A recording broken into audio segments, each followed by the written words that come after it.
Hello there and welcome to another episode of your most watched business show in the country. This is the Business Weekly Show here on Citi TV and my name is Michael Obodu, your host. In the next 60 minutes, I'm bringing you highlights from the world of business. If you're ready, let's go.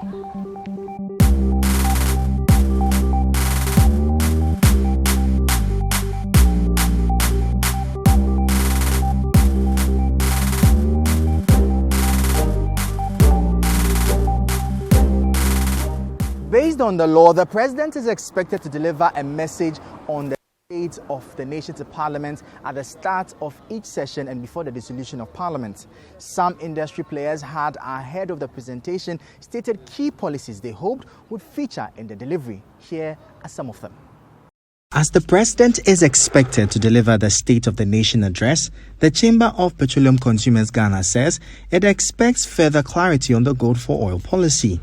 The initiative was introduced by the government as part of efforts to check the rising cost of fuel in the country. However, various stakeholders have raised concerns over its implementation.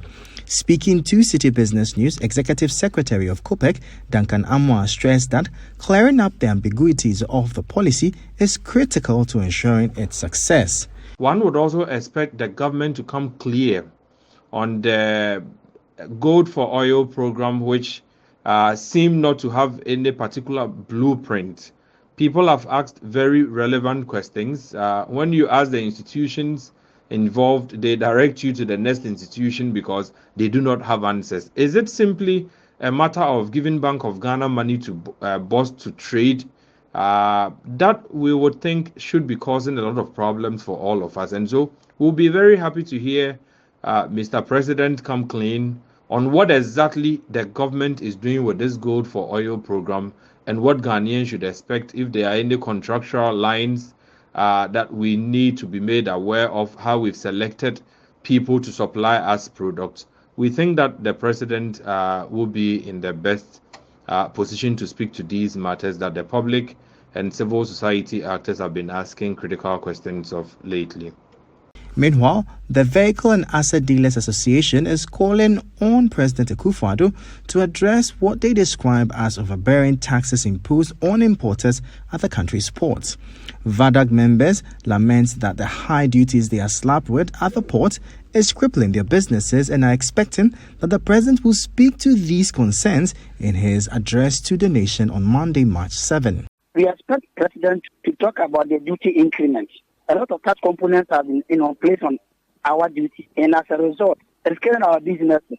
The VAT has been now increased, so that makes a lot of things difficult for us at the harbour. The recent rating exercise by Yoku, that also, in fact, you expect president to touch on that because those cars that, according to them, were stolen were really examined, inspected here in Ghana. And they found out that those cars were not stolen at the time that they were clearing them. And we were asked to pay duties on that. So we don't see why that these cars have been impounded for a very long time. And the president has never been, I don't know whether he's aware or he's not aware. There's no way that president can say that he's not even aware of this exercise. So we expect him to talk about that because of that exercise, some of our customers now even feel uneasy to come to our garages to buy the cars from us because they think that Yoko also issued a statement that if customers are going to buy a car from garages, due diligence should be exercised and all that. And as a result, people fear now to go to garages to buy. And these are some of the issues that we are now facing, which of course is putting a lot of danger in our operations.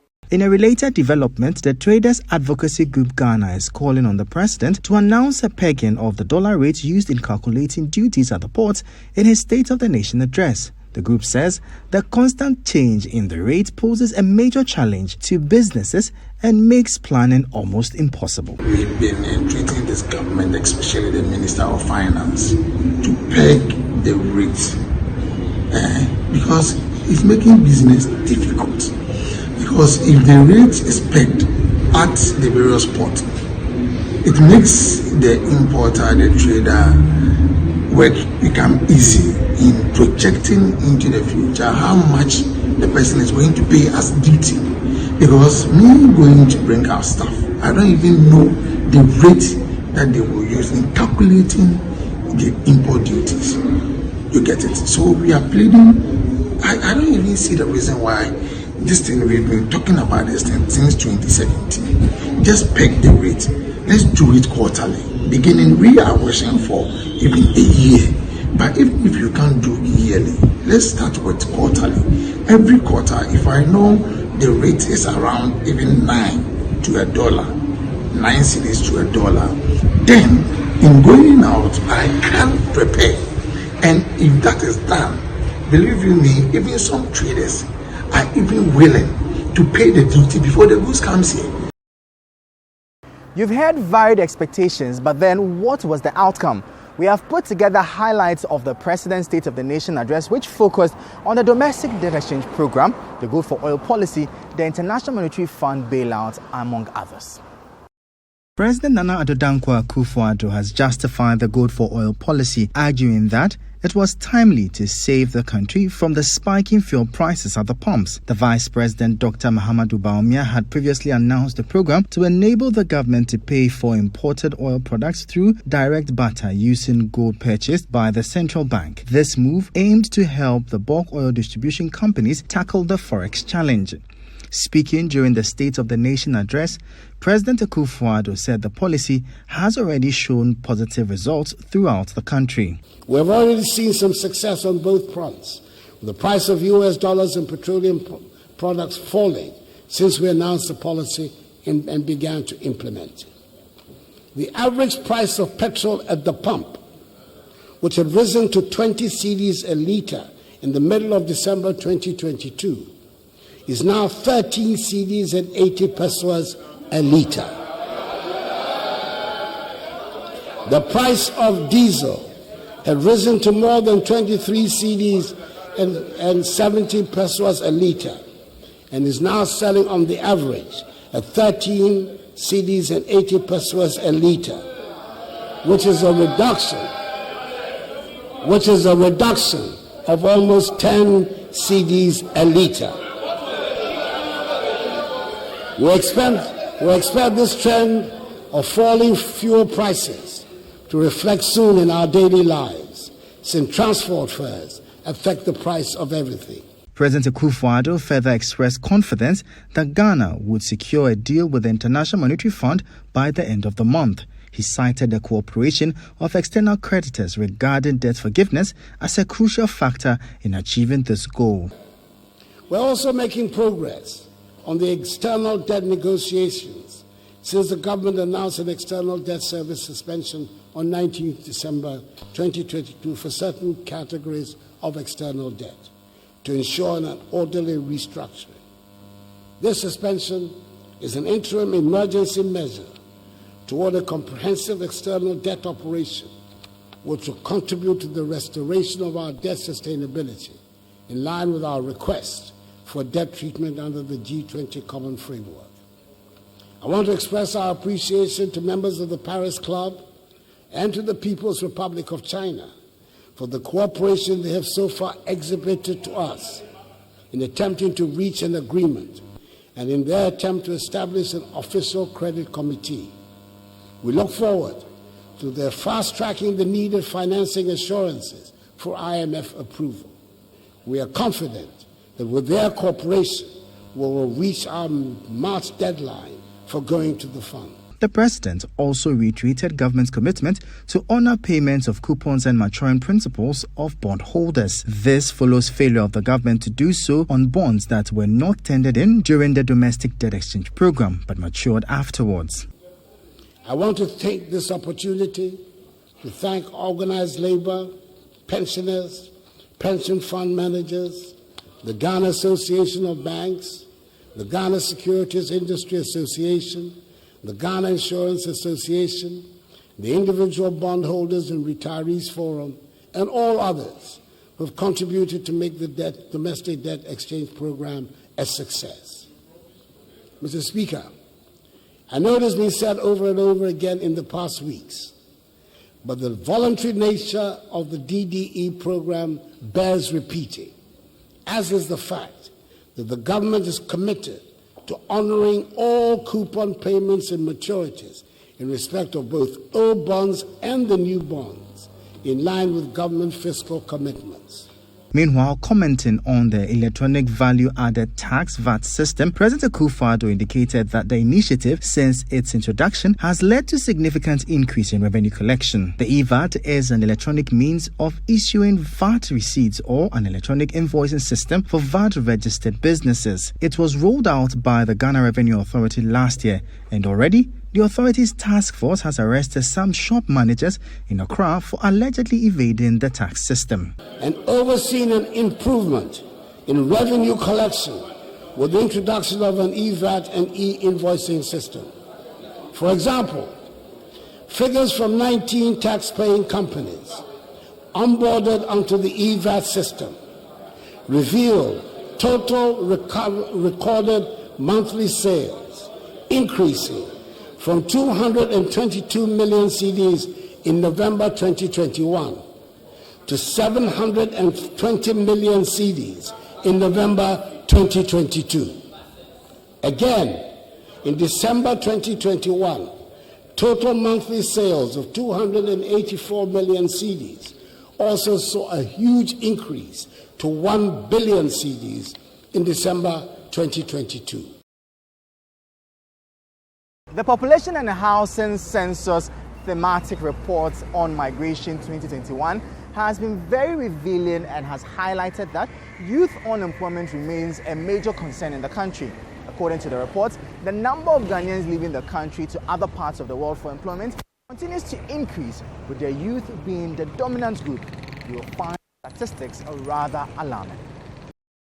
Findings of the 2021 Population and Housing Census (PHC) reveal that 73% of Ghanaians have moved out of the country to seek employment in other countries such as Europe and America. The report also notes a worrying trend where over 77% of those relocating fall between the ages of 20 to 49. The report also reveals that over 54.5% of non-Ghanaians, slightly lower than the country's figure of 58%, are economically active.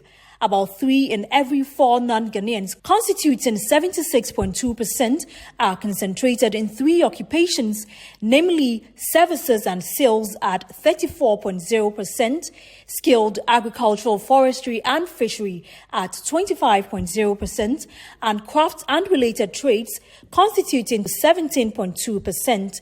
Speaking at the launch of the PHC thematic report on migration, the lead writer on the report, Professor John K. Anefi, called on Ghanaians to remain in the country to contribute to developing Ghana. So that area too is tricky, particularly if the non-Ghanaians happen to be from West Africa.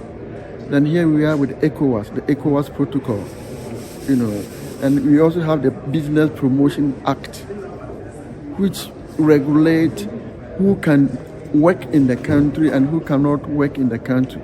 So if you are not very careful and you don't step carefully, you may step on the toes of so many people. And that is why when there are these skirmishes involving Ghanaian traders and Nigerians, for example, the government seems to be incapacitated. They don't seem to know exactly what to do, and that enforced Ghana as a nation to send a delegation to Nigeria to talk about these issues, and a delegation from Nigeria to visited Ghana to try to find a compromise. So that is a very tricky issue, but then we need to sit down and hold the bull by the horn. Speaking at the same event, Professor Stephen Owusu-Kwanche of the University of Ghana Regional Institute for Population Studies says the over-concentration of foreigners in Ghana's business space is worrying. Well, you see, the report is underscoring what we know historically, with people, especially the youth, thinking that the only way they can make it is to move out of Ghana. And so even though they may be educated and could find some job to do, they think that they will do it better in terms of the money that they will get if they move out. So it's not too different from what we have seen historically. What is important to emphasize though is that it creates the impression that we are not doing well in the country, and therefore perhaps we need to find a way to expand the job market, especially finding out the areas that their skills are and be able to provide the job opportunities for them. Because one thing is that if you are losing the youth who are more enterprising, then you also have some kind of a challenge in terms of innovation back home. And that is an area that we need to also look at. But as for them moving out, especially to Europe and America, historically that has been the case. It is ingrained in the mind of many young people that they can only make it if they move out. And even within Ghana, a similar pattern also emerges, where there are some regions that are constantly losing migrants to a few regions like Greater Accra, Ashanti, Western, I think Northeast, and a few of them. Earlier in the week, the world celebrated International Women's Day, and the Ghana Stock Exchange is encouraging female entrepreneurs to explore opportunities on the Ghana Stock Exchange and invest in green and sustainability-linked bonds. The GSE says this forms part of efforts at advancing moves to ensure that more women participate in the country's capital market. The move by the Ghana Stock Exchange is part of measures to sustain Ghana's status as one of the leading countries with a significant female participation in the financial sector. It is also intended to highlight some provisions made by the GSE to balance gender representation on the local bourse. Already, data from Africa's Board Diversity Index shows that women held 25% of board seats and 27% executive director seats in the GSE-listed companies in 2022. Speaking at the Ghana Stock Exchange's Ring the Bell for Gender Equality program on International Women's Day, Managing Director of the GSE, Abna Amwa, noted that her outfit is working with stakeholders and listed companies to achieve a 30% increase in women's participation on their boards to catalyze sustainable and inclusive private sector growth. At the GSC, it starts from our executive level. At the executive level, 50% of the executives are female. At our management team, 55% of our management team is female.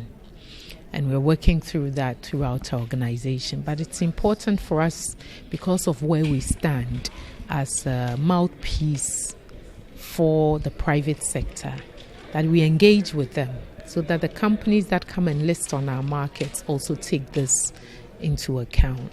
And so we are working with our issuers, the listed companies. Currently about 27% of non-executive director positions are held by women on the boards of these companies, and about 25% of all directors are women of GSE listed companies. We want them to work with us to meet the minimum target of 30%, because it's been shown that companies that have at least 30% of women in senior leadership do better financially and in all other performance targets. So we realize it's good business. And that is why last year we also launched our ESG reporting manual. Our ESG reporting manual, and it starts with the GSC itself, will enable companies inform investors what they are doing to meet and enhance their ESG requirements. And a big part of that is governance. And a big part of governance is the diversity from a gender point, or an inclusion of all genders towards this. She also threw a challenge to female entrepreneurs to explore opportunities on the GSE and invest in green sustainability-linked bonds. We also launched a new market to allow the listing and trading and investments into sustainability-themed products. Top of mind for us is that we want to see green bonds listed on our fixed income market. We want to see the issuance of gender bonds. Gender bonds will be capital that is raised to invest in either a largely female-owned and run business, or a business that is serving the needs of this underserved sector or underserved area, anything doing things that will promote more gender inclusion. So the market is ready. And we are calling on issuers to come and issue these products. Delivering the keynote at the event, Executive Director of the Ghana Climate Innovation Center, Ruka Sanusi, noted that with the growing climate uncertainties and mounting financial needs for climate adaptation and mitigation, women-led businesses should take up a greater role in the fight against climate change. Women's and men's knowledge and capacity to cope with the effects of climate change differ. Men and women perceive the risk of climate change differently. And gender influences how they identify and assess opportunities to respond to climate change. And as such, the process of low carbon pathways, what some call decarbonization of our economy, should be used as an opportunity to address long-standing economic and social inequalities such as gender. As such, we need to be intentional. Two key reasons why the world needs to be intentional about promoting women's participation and leadership in disciplines like STEM and entrepreneurship, green STEM, green entrepreneurship are this. Firstly, more diversity equals more innovation and also better inclusion. And secondly, more diversity equals an equitable share in future growth. Climate change represents an opportunity to build innovation, to build local green industries owned by men and women that can drive sustainable economic growth and provide environmental benefits.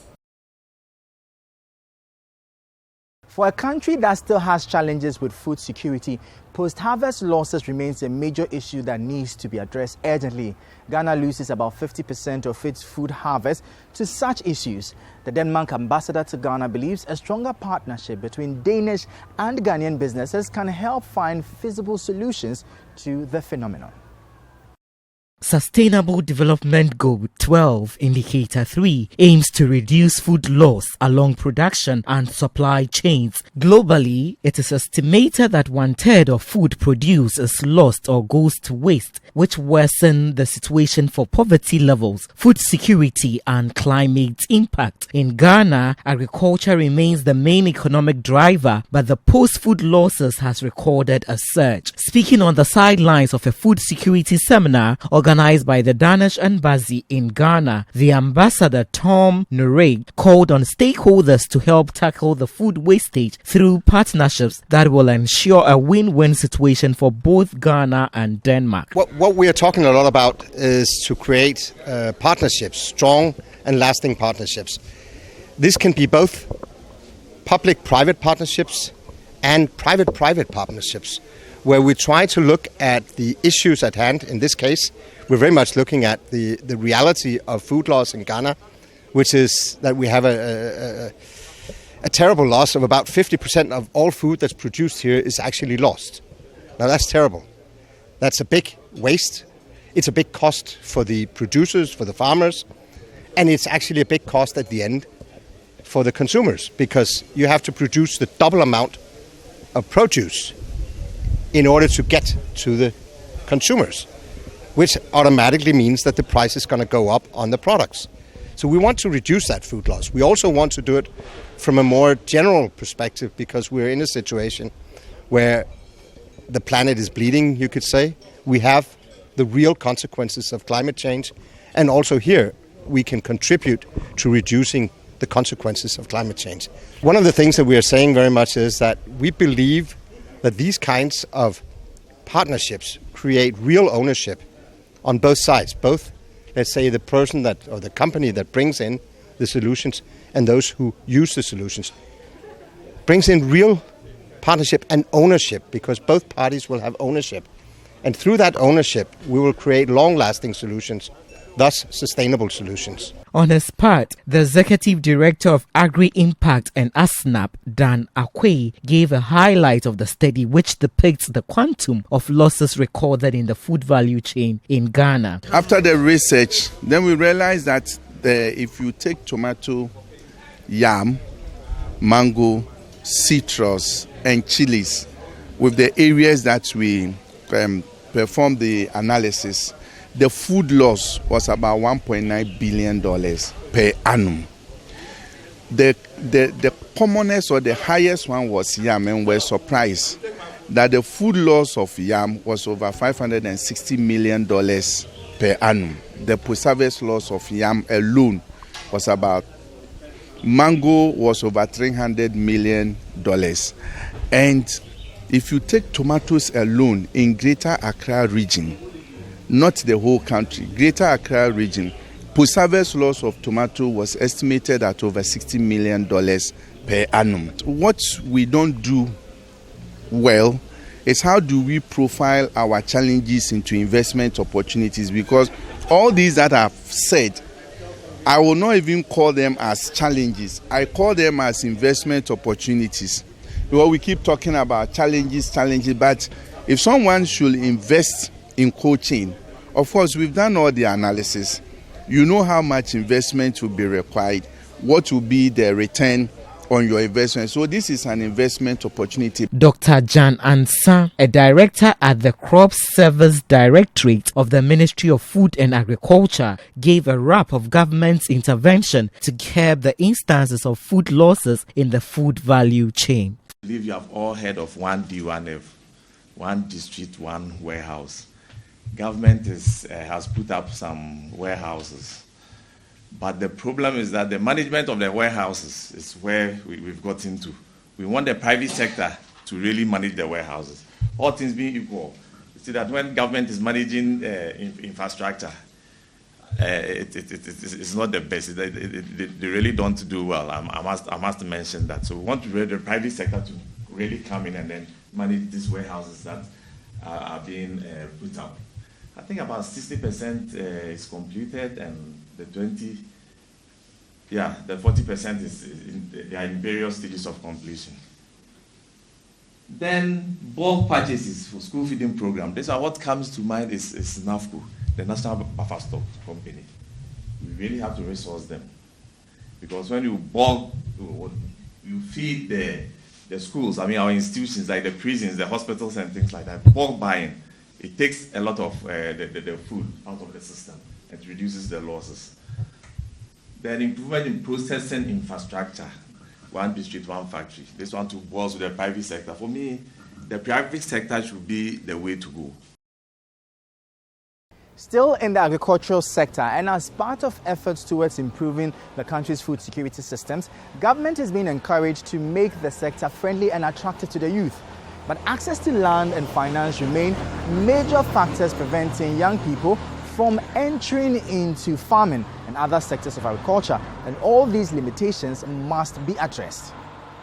For many, especially young people, starting a farm is never an easy task due to what they term as barriers that stand their way. From acquiring land to its preparation and cultivating it, the process is always daunting for young people who are expressing interest in the sector for the first time. Even for those who have taken some steps, despite the challenges, the journey has not been smooth. Starting out, I found it a little bit hectic because, as you can see now, like the weeds aren't as prominent as how it was back then, because it was actually like a bush, so to speak. So it's the clearing process that became an issue, because using a mechanized process to clear all the weeds and then to till the land would have been preferable, but I had to resort to manual labor to do that. So it's true that I've even made this kind of progress in the first. An entrepreneur and farmer is seeking to woo more Ghanaian youth into the agri sector, but he is concerned about the difficulty the youth face. And for instance, 1 acre of land right now, if you plow it, it's almost around 500 Ghana Citi. All right, so if assuming you are doing 2 acres, that is 1,000 straight. Okay, that is the preparation. That is the first plowing. Second plowing hasn't come. Halloween hasn't come. Regions haven't come. So the input cost is very, very expensive.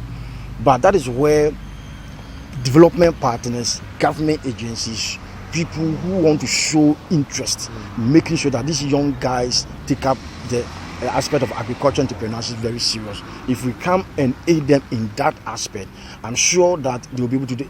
I don't believe that the youth of Ghana are lazy. I don't believe it.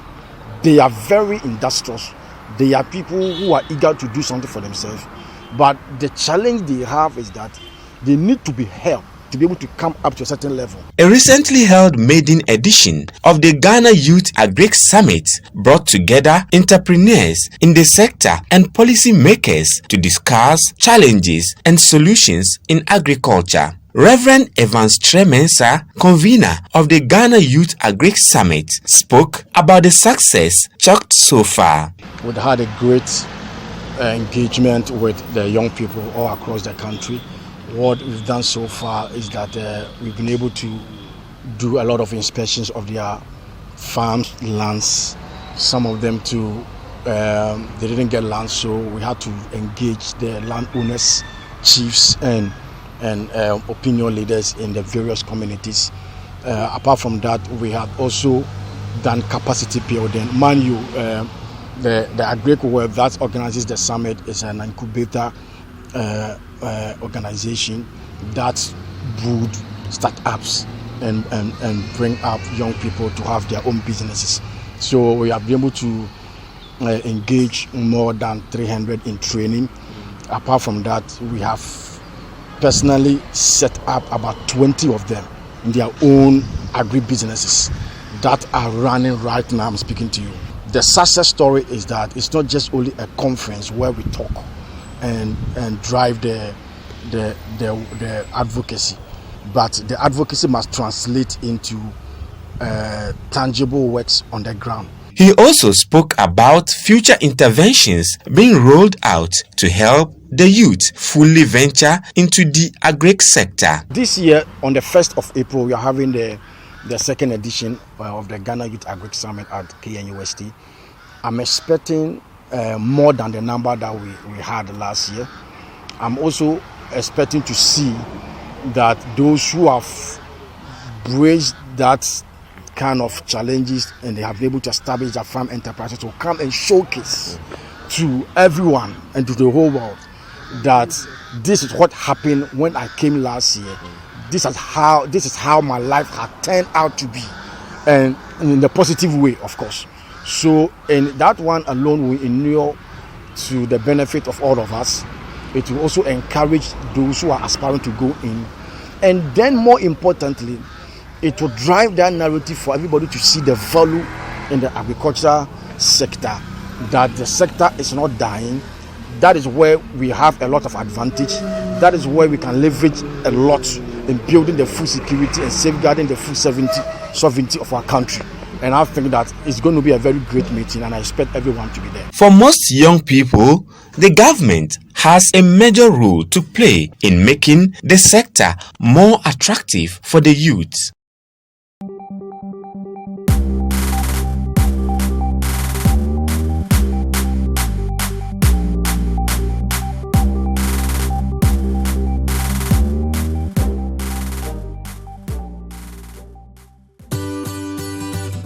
Citi TV is live on DSTV. Go to channel 363. On GoTV, access Citi TV on channel 182.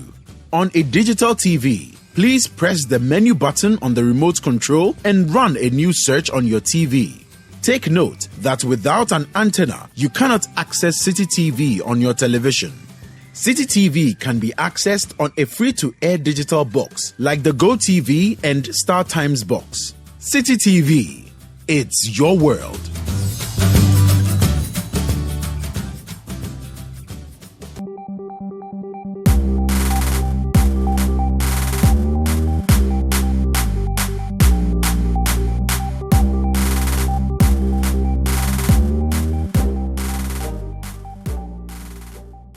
Even though Ghana is amongst the leading producers of cocoa in the world, the future of the industry seems under threat as low incomes push local growers to look for more lucrative ventures.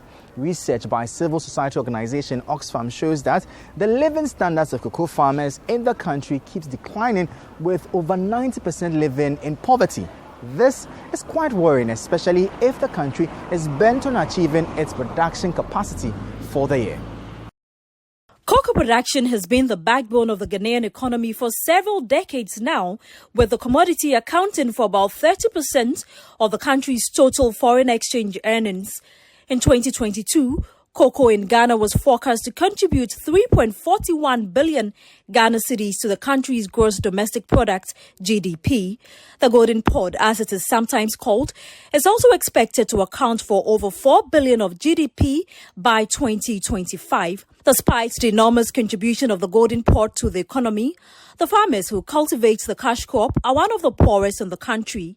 COVID-19 is ahead of research at Oxfam, and he says research they conducted in 2022 shows that over 90% of cocoa farmers in the country live below the poverty line. The findings were really quite sobering.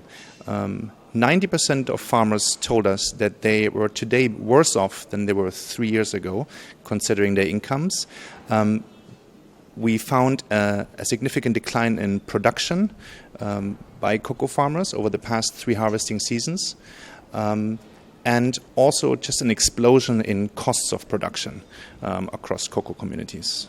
Currently, cocoa farmers in Ghana receive 800 cedis for a bag of cocoa, a price they lament is woefully inadequate considering the hard work and high cost of production involved in cocoa cultivation. If you want the poorest people in Ghana, it's cocoa farmers. And I may say, let me took here. When today farmers just unite and they amplify their voice that they are going to strike, I think all the nation is going to shut down, because everybody eats in the morning and we drink agriculture, we eat agriculture. And how much more we are just cheating up on the farmers, and we are not giving them the respect. All the time, the farmers have pending debts over them because the money is not enough, even to take up the expenses which the farmer may just use on labor costs in the farm. He runs a loss because of the price is very low. How much is the price of cocoa now, like the sack, and as compared to maybe 2-3 years ago? And then also in comparison to the prices from Ivory Coast, you know, is Ghana better off? The current price of a bag of cocoa that is 62.5 kilograms is at 800 cedis. 800 cedis. Before it was increased to 800 cedis, it was 660 cedis. But when you look at the current inflation and economic issues, the 800 cedis compared to the current labor intensive and the production cost, we are not making profit, especially those who have smaller farm sizes. Cocoa production is a very tedious work, and sometimes you don't get money to provide the necessary chemicals for the insects that comes into your farm. Sometimes we get them, but sometimes we don't get them. And because the money is not enough to purchase all these chemicals, we run at a loss. The government didn't consider the way farmers are suffering and assist them. Very soon they will stop. COVID-19 also said chocolatiers or international corporations which buy the cocoa have failed to improve the livelihoods of farmers. When we visited communities, you oftentimes had 3, 4, 5 companies doing their own little projects in a community rather than working together and really creating synergies across. The second one is really one of missing investment. Companies have high ambitions when it comes to raising the incomes of farmers, but they really have not invested sufficient resources into their programs in order to achieve those. We sometimes came across communities or company agents that were responsible for 50 communities, and of course that level of engagement is not sufficient. You see a lot of them quitting farming and then venturing into these illegal mining galamsey. You see a lot of them selling off their farms and all that to these illegal miners. Do you think that's a threat to the cocoa industry in Ghana generally? Oh, absolutely it is. And I think cocoa and chocolate companies are recognizing that. I think that's part of the reason why the issue of higher farm incomes has really risen up in the agenda of these companies. Again, the challenge is that The recognition is there, but the investment currently still isn't. The farmers also accused the chocolatiers of exploitation. No, the government alone cannot decide. The government tells you what you have is what he has to give. But the international, the LBCs rather, are gaining from the farmers. What is LBCs? That's the Purchasing Limited, that's the Yaya Global and Co., the PBC and Co. You know, they decide to come out with the price they want. And when they bring, whether it's good for the farmer or not, in terms of benchmark pricing, we need to get a cocoa board, the interceder to be on behalf and to get a chief farmer to just negotiate with the farmers that how should we make this deal. But later you just hear they say cocoa price have been increased whilst the farmer is not involved. Look at the international outside the private companies that buy the cocoa and process it. They are making enough, but the farmer is still poor. Yes, at the disadvantage of the farmer. The low numbers involved is a threat to the future of Ghana's cocoa industry as youth in cocoa-growing communities shy away from growing the cash crop. Okay, we went for a cocoa price at McDick Royal Hotel at Kufudia, and we made the pricing to 1,000. But later, because of the inflations that have been hitting the country, they just alleviated to 800 Ghana cedis. And I may say cocoa crop is the most export commodity in Ghana. Timbers and gold are there, but that is the one that I may say is a political tree. And whenever they want to make an increment of cocoa, it's just a year of election. The cocoa farmers say the only way to really help improve their life and secure the future of the Ghanaian economy is by increasing the price of cocoa to attract more growers. We want to sustain the area. The best thing that I think we can do is just to buy it at the right prices that it will help the farmer to sustain the business. Because if we don't do that, then we fear for the near future. Finding out that the price of cocoa, like a bag, is now going for 800 Ghana cedis, which you say is not enough. How much will be enough for you? If they upgrade it to 1,002, it will be okay for us. Recently, the Public Utilities Regulatory Commission, PURC, announced an increase in water and electricity tariffs. Businesses and everyday users were not too pleased with the decision and raised concerns about its economic impact. The Consumer Protection Agency is urging the PURC to review the rates and ensure value for money. Following the announcement by the Public Utility Regulatory Commission to increase utility tariffs for water and electricity by about 30% and 8% respectively, which came into force on February 1, many stakeholders have been reacting to the upward adjustment. The recent stakeholder to react to this development is the Consumer Protection Agency. The regulator had indicated that the move was to cushion utility service providers from the rise in their cost of operation. Addressing a press conference in Accra, the Chief Executive Officer of the agency, Kofi Kapito, lamented the imbalance associated with value for money with the services provided by the utility providers. Sometimes, after we agree to pay the new tariffs, we don't see anything happening to help the consumer in terms of uninterrupted supply of these utilities. Because if you ask me to pay because you need the money to do a better job for me, and I pay, and the job is not being done, that means you're not being fair to us. Ghana Water Company even came out to make an announcement that they are going to ration water in some of the communities in Ghana. If you are rationing the water, why are you asking me to pay more? We've paid the 8%. Unfortunately, water is being rationed. But as Ghanaians can attest, we have challenges with prepaid meters. We have challenges with the app. We have a lot of challenges when it comes to accessing electricity and water. Kofi Kapito, however, called on the PURC to offer a favorable price in its second quarter adjustment, as it hinted of seeking a legal action against the regulator in attempt to secure equity for consumers. We are encouraging PURC that very soon they will come up with the second quarter review of utilities. And we are telling them that the CP and the people of Ghana is also looking forward that before they come up with the second quarter increase, we should see some improvement of the delivery by the utilities. This time, the CPA, the Consumer Protection Agency, is going to be watching as to the performance of the utilities, as to how much we have agreed to pay in the first quarter. If they don't merit, if the supply doesn't improve, if the services don't improve, the CPA will not hesitate before this announcement is made, go to court and seek an injunction to mandate the regulator. I'm not dealing with the utilities. I'm dealing with the regulator. Well, at least the Public Utilities Regulatory Commission is also encouraging the public to make use of its traffic reckoner. It is a calculator software to guide utility consumers in their tariff purchases. So if you have any doubts about your consumption, at least you now have the option to verify this.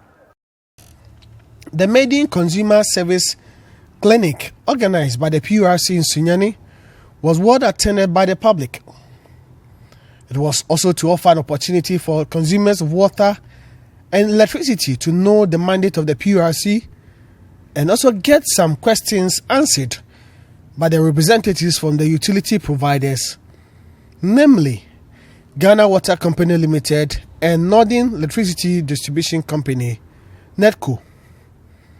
The Executive Secretary of the PURC, Dr. Ishmael Aka, speaking to the media on the sidelines of the program, admonished consumers of water and electricity to make good use of the PURC's tariff reckoner, a calculator software to guide utility consumers in their tariff purchases. The reckoner does just one thing, transparency. So again, in the past, you go to NEDCO or ECG, you buy the power, you say 200, they give you a receipt. You don't even know how much they've given you. At times, you want to manage your consumption. So you say, for me, I want to buy 30. But how much is 30? So what the reckoner does is that it helps you to input the unit. So when you type 30, it gives you how much you should pay. So when you are going to NEDCO's office, you know how much power you need and how much. You go to, it's an app. It's on our website. You just type in, I want 30 kilowatt per hour. It will give you, 30 kilowatt hours should be this amount. And even breaks it down for you that this amount, the energy component is this much, taxes are this much, and all those things. It helps for you to manage, because if you are in the lifeline, 30 and below, you don't pay much. And people want to manage their electricity bill within. So it helps you to know how much you are consuming, how much you should buy to be able to manage your bills. So to our customers and all our stakeholders, the reckoner has been developed. We have an app. It's on our website. It helps you to manage your bills. So please download it. Go to our website if you can't download it. Before you go and buy any electricity, just key in how much you want to buy. First, you can key in the amount of money, and it will give you the unit you will receive. If the unit is different from what they give you, it means that there's an issue. You can petition PURC. Again, you can also input your unit, and it can give you how much you should pay. Again, if you go and say, I want to buy 40 kilowatt hour, and the amount is different, again, you can petition PURC.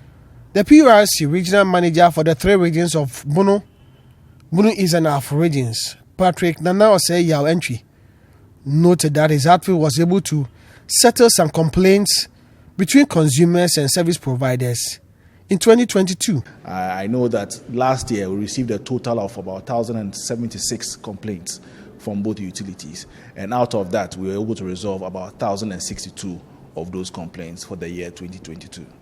There has been a lot of talk on the African Continental Free Trade Area, but to ensure its success, there has to be a lot of commitment from players in the financial sector towards trade financing. This will help companies finance their imports and exports activities and manage the risk associated with international trade, such as currency fluctuations, political instability, and non-payment by buyers. The head of Africa coverage at Ghana International Bank, Bafo Ohinia Bankwa, is calling on players in the banking and finance sector on the continent to actively engage in trade financing to boost commerce in the sub-region. He emphasized the importance of this during a training seminar organized by his outfit, stating that it is critical to improving the ease of doing business and advancing the goals of the African Continental Free Trade Area. Well, there are huge opportunities for trade finance on the continent. I mean, we are in Ghana. There are several products that we have, commodities that we have that are absolutely required in the rest of Africa. And it's important that banks and financial institutions begin to facilitate that. There are several ways in which we can do that. We can provide the financing that's needed for factories to expand to be able to meet the demand that will be created from the African market. We can do that by making it easier for businessmen across the continent to make and receive payments, which is one of the things that Africa seeks to promote. So yes, banks have a very big role to play. It's if you talk to the businessmen, you would find out that sometimes they struggle just across borders to move money. And so this concerted effort to make sure we work together to promote trade in Africa should really help, because for one thing, businesses should be able to move money easier. And if the money can move more easily, then the goods hopefully can flow more easily as well. Meanwhile, CEO of the Ghana Association of Banks, John Ehua, says despite the challenges with financing, banks are striving to promote trade financing in the country. Finance is not readily available in many places, and it also talks to the culture and environment that we have as a country. And the good thing about trade finance is it makes the transaction cost a bit manageable, because it is cheaper compared to conventional financing, where cash changes hands, right from origination. So trade finance products provide that bridging that enables businesses to access financing in a more cost-effective manner. But yes, financing generally is quite a tough environment. For the economic circumstance does not also do justice to it. But banks have been supporting businesses, and you can see that, to be honest, businesses that have banking products have had their transactions facilitated by banks. Most commercial buildings in the Kumasi metropolis and parts of the Ashanti region that attract large numbers of patrons have not been insured. I'm sure the situation might not be different here in Accra, but this is quite concerning and risky for the droves of people who use such facilities. The National Insurance Commission and the Ghana National Fire Service have both stepped up sensitization and enforcement to get the owners of the facilities to take the necessary steps to acquire insurance. Commercial facilities that houses banks, shops, restaurants, and hotels are expected by law to be insured, but most of these buildings have not been insured, and officials of the National Insurance Commission say the trend is worrying. In case of any accident or in case of a fire and there's a problem, it's quite recently some happened somewhere in the police barracks, and I don't think there's insurance covering the place. If there is, then fine, we thank God, they will be compensated. And if there is no insurance, you just imagine the family that the person, the person's family and other things. In fact, it will be very disastrous. So we are appealing that they should, though things are difficult, but they should try as much as possible to insure their properties. Honestly, I will not say they are reluctant, but simple, let me put it this way, most of them are not aware. And if the few ones that are aware are not also ready to do it, yes. At the campus of the Kwame Nkrumah University of Science and Technology, private hostels, which are highly patronized by students, have not also been insured. Officials have handed warning letters to owners of these facilities to begin processes to insure their properties. We have found out that especially most of the hostels in Eidase and then the tech catchment area, Eidase, Kote, most of them don't have insurance for their buildings. So we were asked to contact fire service to back up so that we go around and inspect their certificates. In fact, when we came, the penetration is very, very, very low, and most of them seems not even understand why they should do insurance for their building. But we have been able to explain to them, and they are happy. They have taken our contact. They've taken the insurance company that we came around with. Their contact that they will do it. And in fact, we have also issued out warning letters to them. And then the warning letters we have given them. Previously, we came last year, July 22nd, to give them letters to do it. If they don't do it, we enforce it. But we decided to come again and give them final warning. And now this time we have given them 2 weeks for them to start the process and insure their properties. Because if they don't do it, 2 weeks time when you come, then we enforce the law. We'll come with the police and we'll enforce the law. Fire officers who were part of the inspection and enforcement exercise also revealed that some of the commercial buildings had no fire certificates. Note that before you even acquire a building permit, you will need a fire certificate. You will need Ghana Tourist Authority permission with that certificate also. There are so many processes you go through. So it's not only about getting the certificate, but also in case of any emergencies, these things also help in acquiring or retrieving your insurance or your claims at the long run. But the exposure that we've had, most of it than not, individuals are reluctant.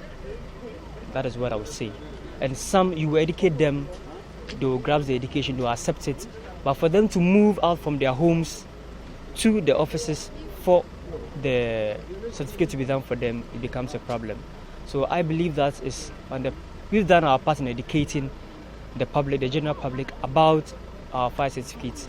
But as to for them to come on their own to apply for it is a problem. The fire officers also want property owners to display the fire certificates after acquiring them. All public accommodation owners, that the certificate being issued to them by the Ghana National Fire Service is not their bona fide property.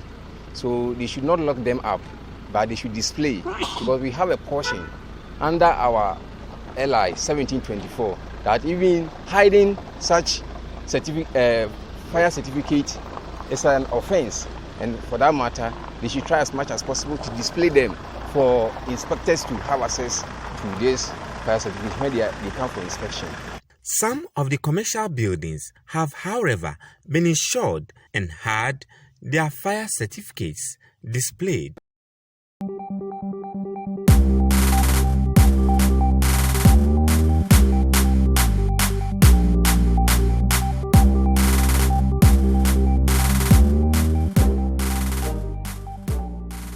Well, that'll be all for today's edition of the Business Weekly Show here on Citi TV, your most watched business show in the country. If you want more business stories, please visit our website, citybusinessnews.com. My name is Michael Obodu. Let's connect on Twitter at @mobodu. Catch you same time next week. Stay safe, stay informed. Bye-bye.